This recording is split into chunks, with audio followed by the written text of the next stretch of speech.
o que é emoção para mim pode não ser para você. O que é medo para mim pode não ser medo para você.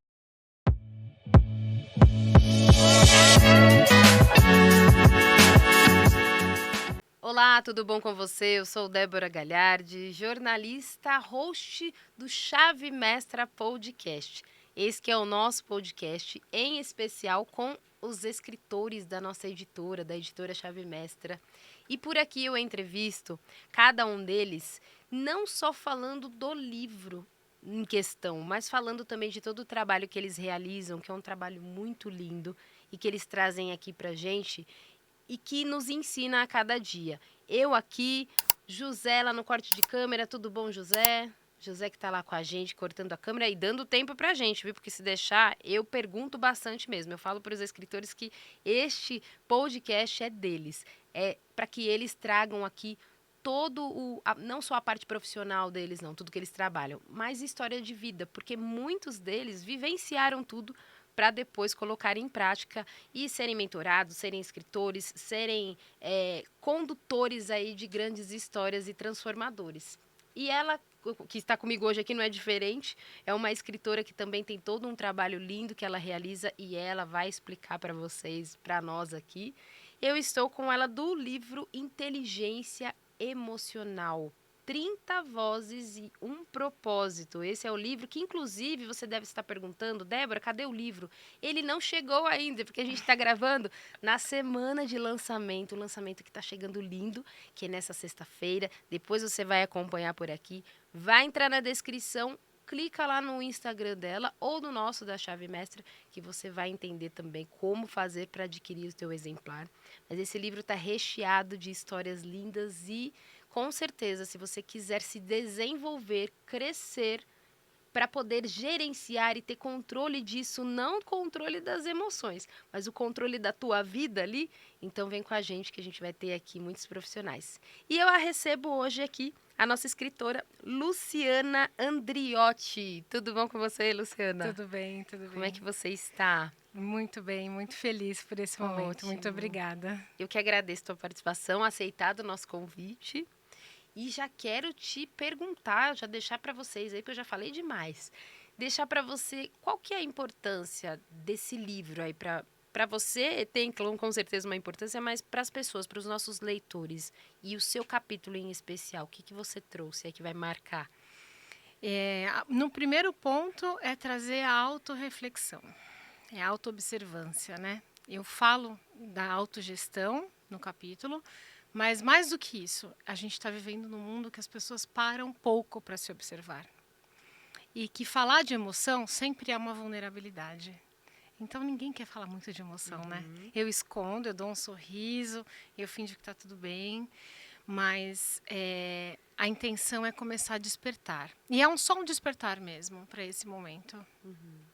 E você trata nesse capítulo deste tema, porque é o que você trata também lá fora, é o Sim, que você faz como trabalho. sim. Eu falo de saúde emocional há 26 anos.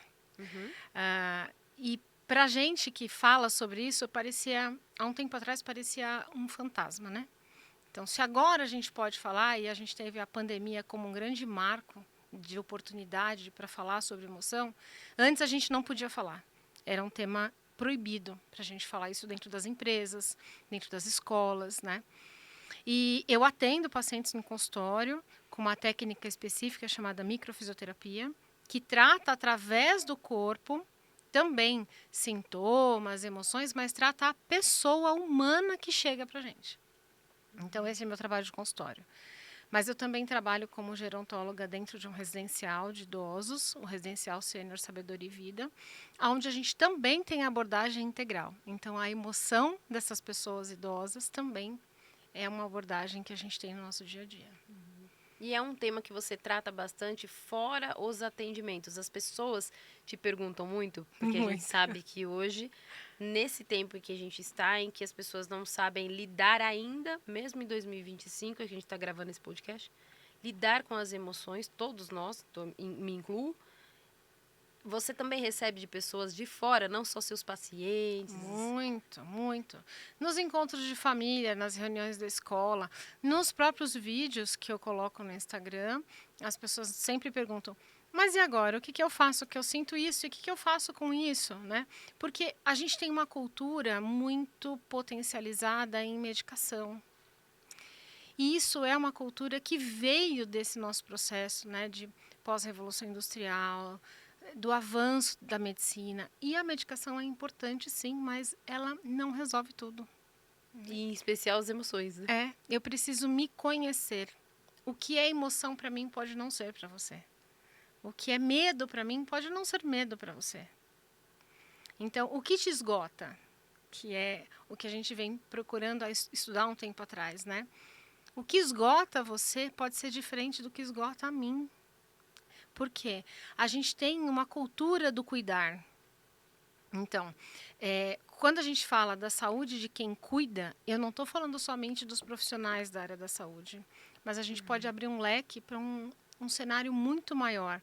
A gente está falando de mães, a gente está falando de professores, a gente está falando de cuidadores, a gente está falando de filhos que cuidam dos pais que envelheceram.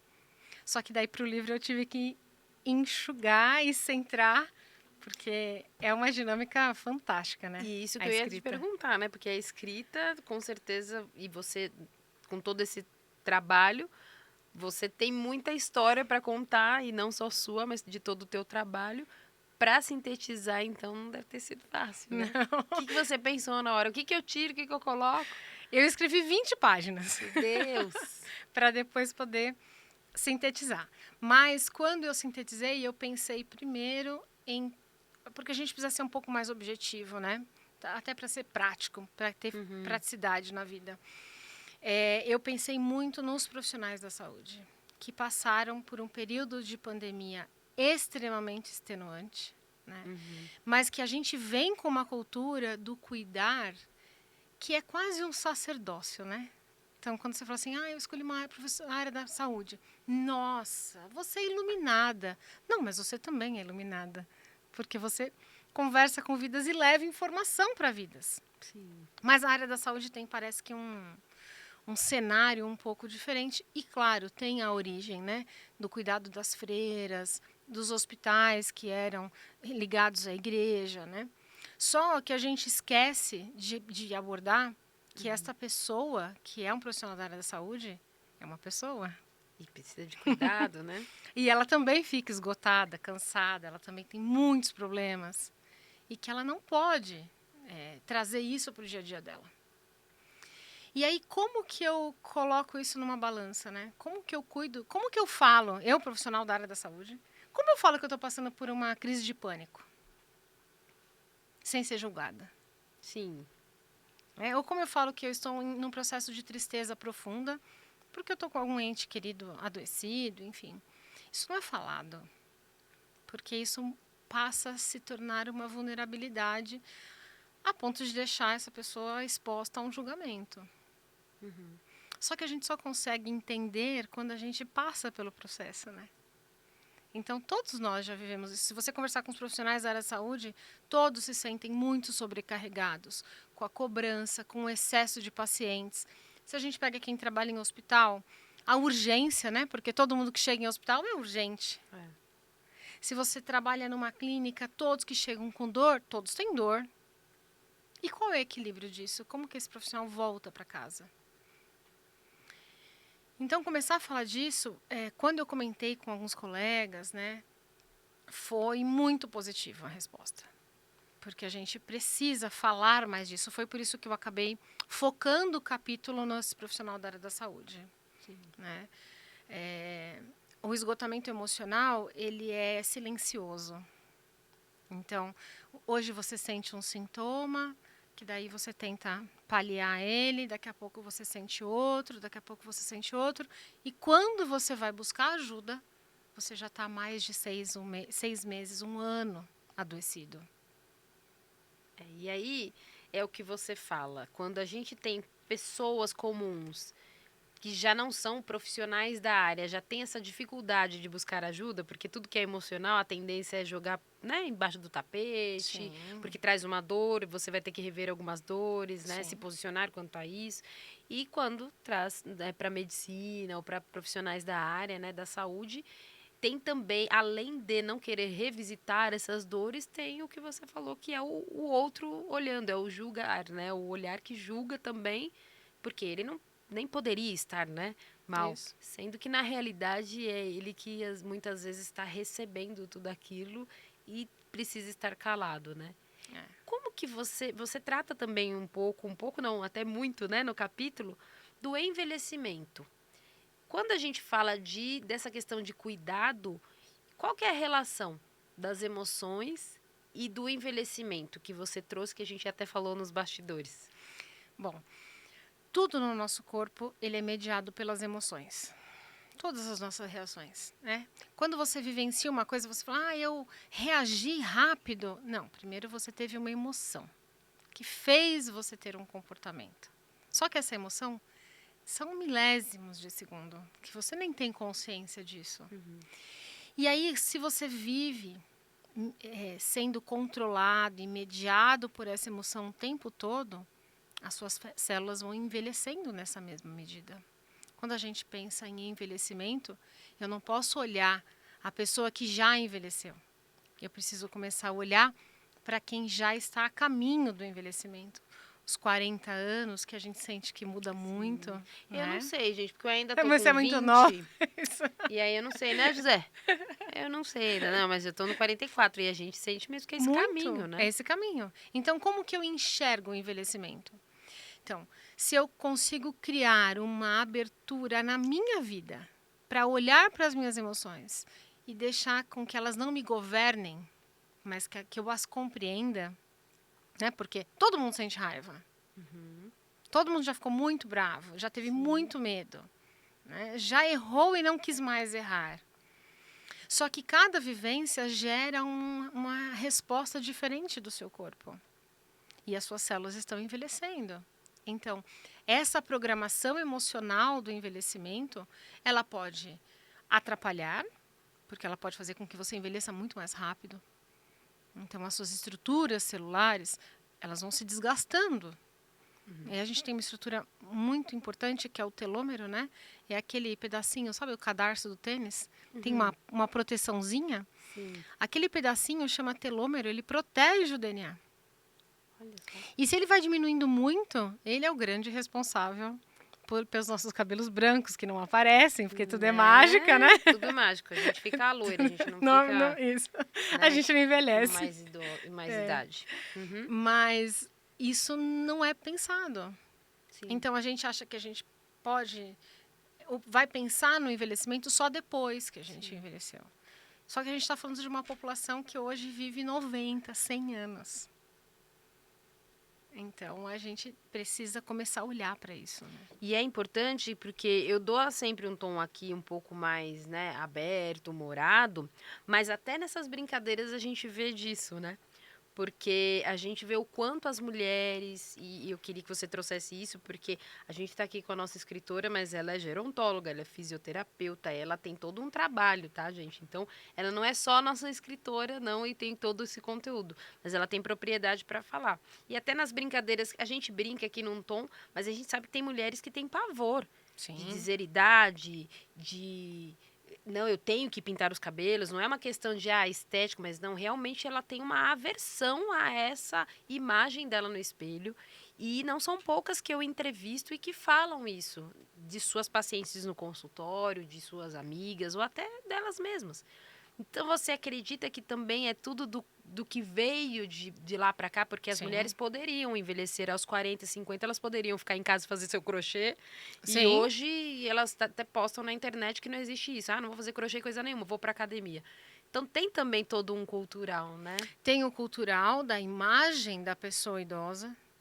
Então, desde a Revolução Industrial, depois com as políticas trabalhistas, uma pessoa com 55 anos, ela não servia, entre aspas, né, mais para o mercado. Então, ela era aposentada. E aí, então, ela é excluída. Hoje em dia, não existe mais isso. Hoje em dia, as empresas estão contratando as pessoas 50 a mais, e nós temos agências específicas nisso, né? Por quê? Porque essa pessoa tem uma bagagem que o jovem que tem toda a euforia de vida não tem. E que sabe lidar com emoção. Porque o jovem ainda não sabe muito lidar com essa emoção. Então, quem já está nesse processo de envelhecimento, já vivenciou o esgotamento emocional em algum momento da vida. E é muito comum você ouvir, olha, eu mudei de vida quando eu esgotei, que eu trabalhava 18, 20 horas na empresa, e aí esgotei, aí precisei parar. E aí, então, ele precisou olhar para a emoção. Sim. Porque ele vivenciou o esgotamento. Quantos profissionais da área da saúde decidem mudar de profissão, de carreira, porque estavam vivendo um processo de esgotamento emocional e se perceberam envelhecidos?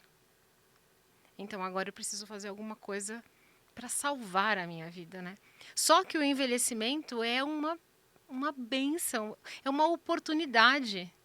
Porque o que se faz quando se envelhece? Se escolhe melhor as coisas. É mesmo. Se gere melhor as emoções. Né? A gente já não sofre mais tanto quanto sofria quando jovem, né? Então, quando as pessoas falam assim, eu queria ter os meus 20 anos de novo. Eu não queria ter meus 20 anos de novo. Não, jamais. Hoje em dia eu conheço muito mais sobre mim, sobre o que eu posso fazer, do que antes. E tem até muitas pessoas, te cortei, desculpa, mas tem muitas pessoas até que chegam nessa fase e falam, se eu tivesse, né, lá atrás, esse conhecimento que eu tenho hoje, esse autoconhecimento, tudo isso que eu não pensava quando tinha 15, que queria às vezes uma coisa que, né? Mas então, não tem. Mas a gente também é aquele respeito por cada fase que a gente tem que ter. Exatamente. Né? Então chega aqui o 40 a mais, que a gente chama, e mulheres que não querem se aceitar, ou homens. A gente está falando aqui muito para mulheres, porque estamos em mulheres, mas muitos homens também, que não estão se aceitando, porque eu quero voltar ao que... Tanto é que eu atendo menos homens. Né? Se a gente observar, os homens se cuidam muito menos. E é por isso que vivem menos. As mulheres vivem muito mais tempo que os homens. Nos estudos mais recentes que a gente tem, uma das grandes questões é a feminização. Quer dizer, são as mulheres que envelhecem mais e que às vezes envelhecem doentes porque foram sobrecarregadas de muito trabalho. E que a gente tem hoje no Brasil um número de pessoas, de mulheres idosas aposentadas, um número que ainda é enorme porque são arrimos de família. Muitas famílias vivem do salário de uma mulher aposentada. Isso é muito sério. Porque a gente está falando de qualidade de vida. A gente está falando de qualidade de sono, de alimentação. Então, por isso que eu trago o conceito da autogestão. Se a gente consegue entender essa autogestão, eu consigo fazer essa releitura da minha história de vida. Por quê? Porque o nosso propósito de vida está totalmente direcionado com a nossa história de vida. Certo. E isso faz a gente entender o envelhecimento de uma maneira muito mais acolhedora, de oportunidade mesmo, sabe? Então, se eu for voltar na minha história de vida, eu falo que eu sou fisioterapeuta desde os 6 anos, porque eu ajudava minha avó, que tinha uma patologia no joelho e andava com muletas. Então você já tinha esse olhar de carinho já pela área, né? Ótimo. E aí, se as pessoas começarem a fazer essa volta na história de vida, elas vão encontrar as emoções que precisam ser trabalhadas. E elas vão encontrar os pontos em que esgotaram emocionalmente. É que precisa parar também, né? Precisa se permitir. Porque, de repente, a gente está indo em um dia a dia, em uma rotina, em um momento em que precisamos ter muito, mas muitas vezes esquecemos de ser. E aí, para nós sermos, né? Você tem que parar, tem que pausar para visitar, revisitar e até ressignificar muitas coisas, né? Isso. E aí precisa de disponibilidade. Para depois você nunca poder dizer assim, ninguém fez nunca por mim. Bom, e o que você fez por você? Exatamente. A história da agenda, né? Que se você não faz a sua agenda, alguém vai fazer. Então, é a mesma coisa da agenda de vida mesmo, do cuidado que você tem com a saúde, principalmente da saúde. E eu quero que você traga também aqui, pra gente ir lá pro livro de novo, que tá tudo ligado, mas para você entender que você faz a sua agenda da sua saúde também, do seu cuidado, de você buscar. E nós não estamos sendo aqui também, né, piegas, de ficar falando, né?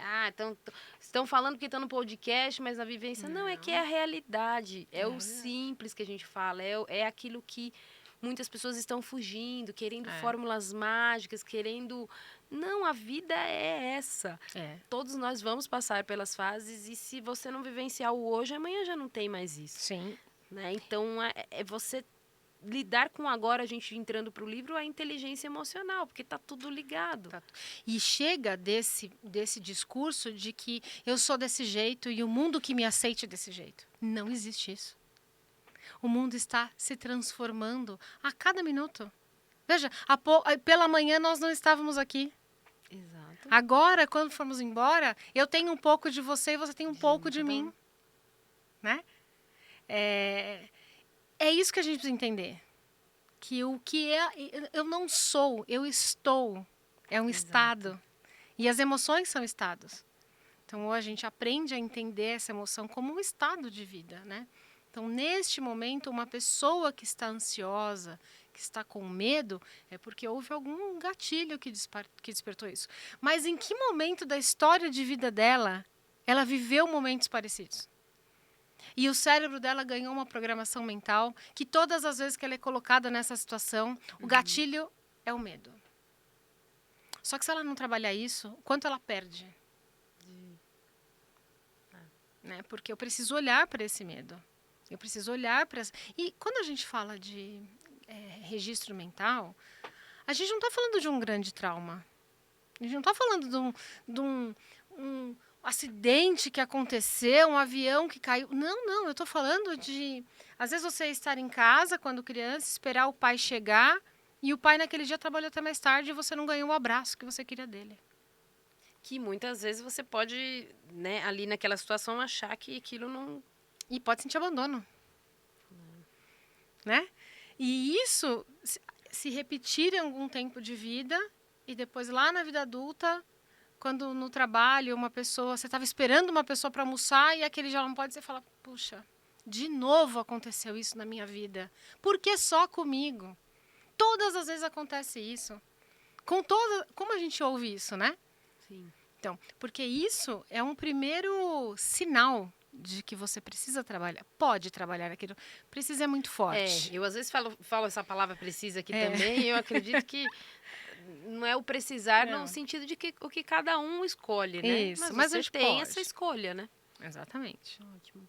E o que do teu livro, do teu capítulo, você acredita que vai impactar aí as pessoas, os leitores? Porque daí são homens e mulheres, né? Sim. E a gente sabe que eles podem ser... Aí sim eles podem ser atingidos com toda essa... Com o contexto que você traz e o impacto que causa para eles, né? O que eles vão ter dessa leitura? Que eram 20 páginas aí, que teve que ser reconstruído. Eu penso que é o autocuidado, é a autorresponsabilização, porque a gente está sempre muito acostumado a colocar a responsabilidade do nosso esgotamento no outro.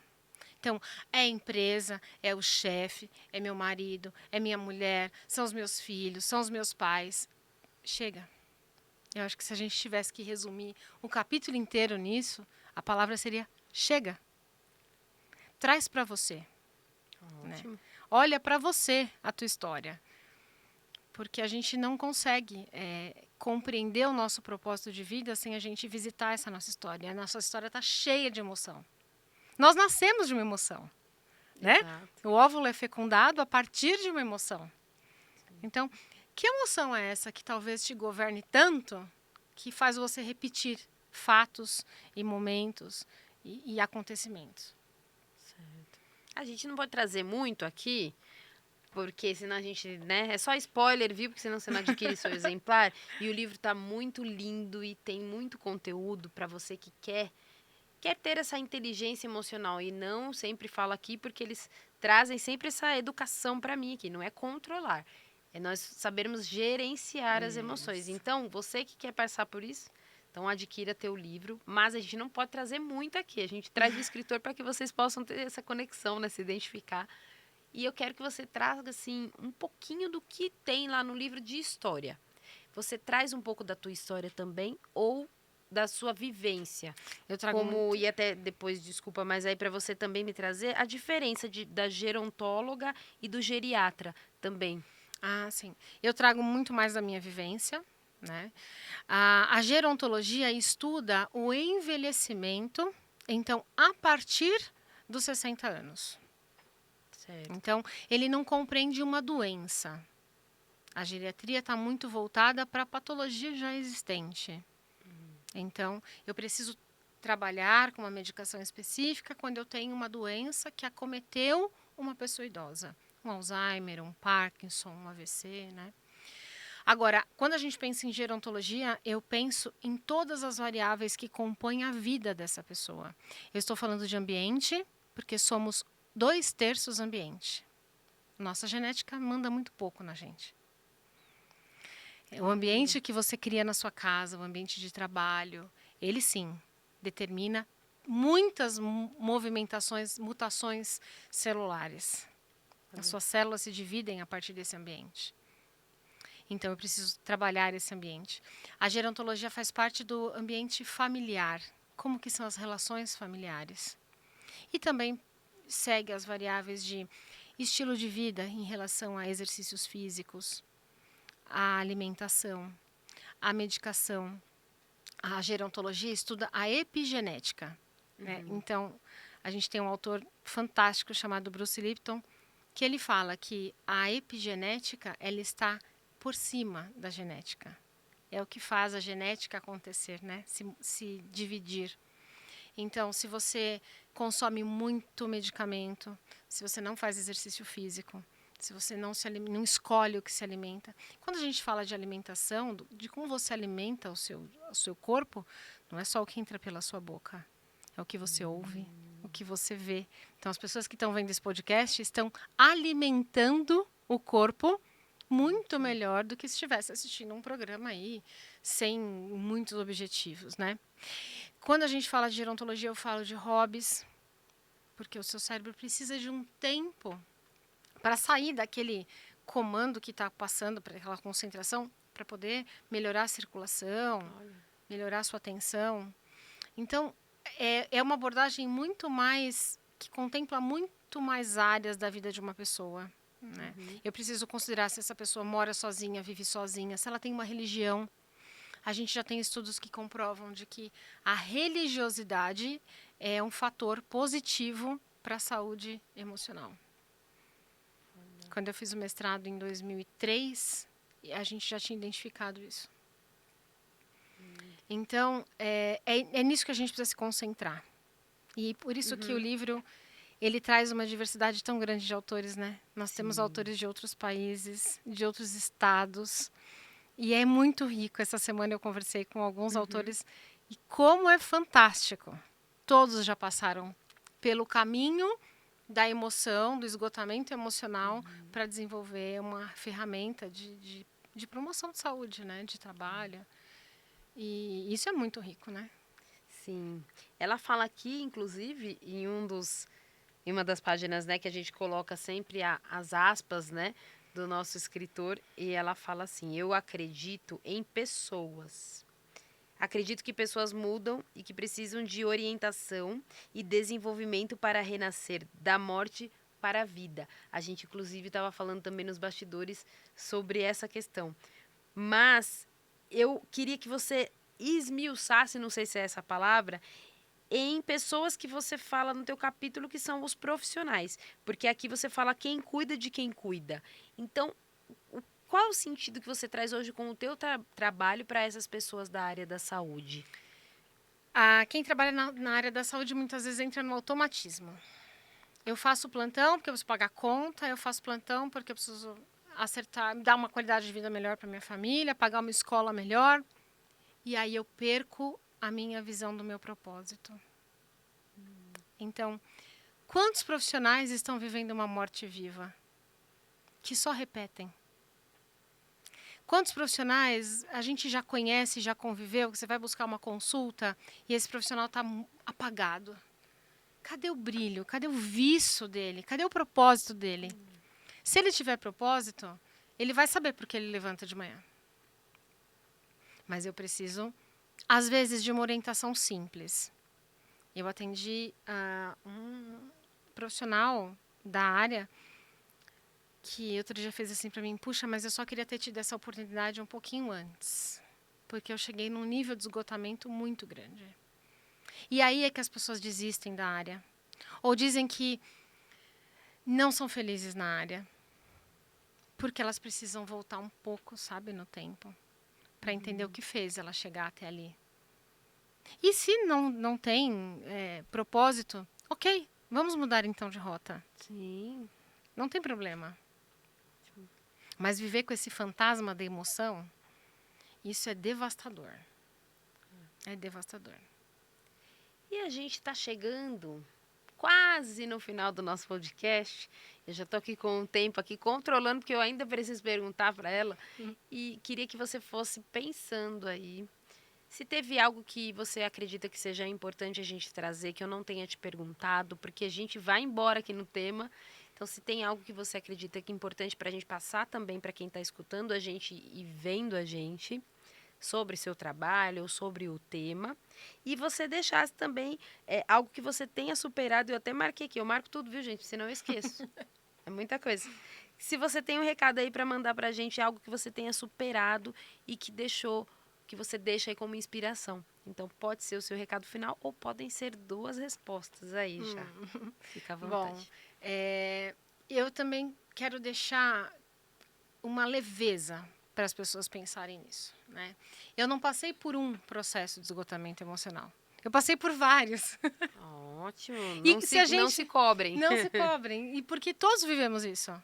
A gente passa isso quando a gente está estudando na faculdade, quando a gente perde amigos, quando a gente se casa, quando nasce um filho, quando você vê um pai ou uma mãe adoecer, né? Então, não se martirize, sabe? Porque às vezes assim, por que eu estou passando por isso? Por que comigo? Não, todos passamos por isso. É que ninguém fala disso. E eu tenho uma facilidade muito grande de falar de assuntos que não são falados, sabe? A vulnerabilidade, né? Então, olhe para isso com amor, com carinho, né? Acolha, para você poder buscar ajuda, porque a gente tem uma infinidade de técnicas que auxiliam nisso. Tem a microfisioterapia, tem o Theta Healing, tem barra de Axis, tem constelação, tem algumas medicações que às vezes são necessárias, tem todas as terapias da psicologia. E quando a gente busca isso, a primeira sensação que o paciente traz foi libertador passar por essa transformação. Sim. Porque é uma transformação. Então a gente não tem que estar refém dessa emoção, sabe? Ótimo.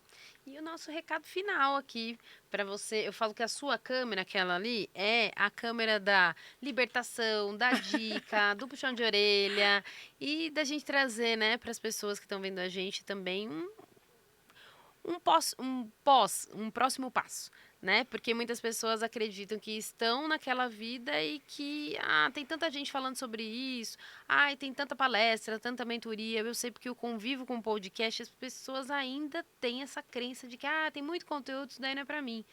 E de repente tá faltando isso, é você acreditar que pra você tem.